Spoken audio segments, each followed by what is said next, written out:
क्या आपके घर में आपकी मम्मी, आपकी बहनें इस चीज के लिए आपको इजाजत दे रही हैं कि ऐसे व्यक्ति के साथ आप वीडियोस बनाइए या पॉडकास्ट करिए जो एक रेपिस्ट है, जिसके ऊपर ऑलरेडी बहुत सारे केसेस चल रहे हैं? 118 केसेस जिस व्यक्ति के इस समय नाम हैं। और क्या ऐसे व्यक्ति के साथ जिसने राह चलते एक व्यक्ति को केवल इसलिए प्रताड़ित किया, उसकी अपने दांतों से उंगली 2 हिस्सों में काट दी केवल इसलिए क्योंकि उसकी गाड़ी से टकरा गई? एक बाइक चलाने वाला जब गाड़ी वाले से टकरा जाता है तो ठीक है, आपका डैमेज हो रहा है, लेकिन इतना डैमेज कि आप उसको इस तरह डैमेज कर दें? आपने क्या ये जानने की कोशिश की कि इसे क्यों पुलिस स्टेशन में 3 दिन रखा गया? इसके नाम की एफआईआर क्यों कराई गई? माँ जी प्रणाम। आपने इस वीडियो में बोला कि जो ये हैं, आपके लिए तो कोई भी हो, हमारे लिए तो रेस्पेक्टेड सर हैं, तो इनके ऊपर 118 केस है।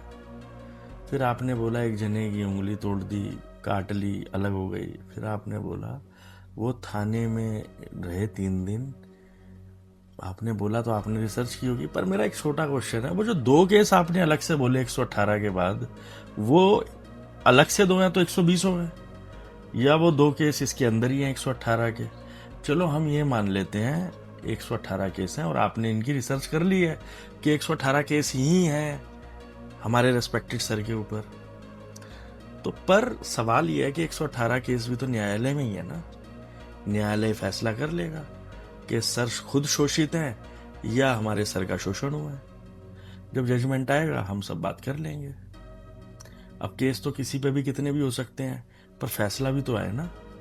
और आप ध्यान से रिसर्च करो, वो उंगली वाला जो था ना प्रोग्राम जो आपने बोला है, उसका शायद जजमेंट आ गया। आप वो जजमेंट की कॉपी भी पढ़ो, देखो उसमें कुछ लिखा हो ऐसा मिल जाए आपको तो उस पर भी रील बनाना। फिर आप हमारा क्या है और हमारा क्या, हम तो फिर आपसे प्रश्न कर, अब तो आपने इजाजत दे दी है कि डायरेक्ट आपसे ही पूछना है, तो अब तो हम डायरेक्ट आपसे ही पूछते रहेंगे।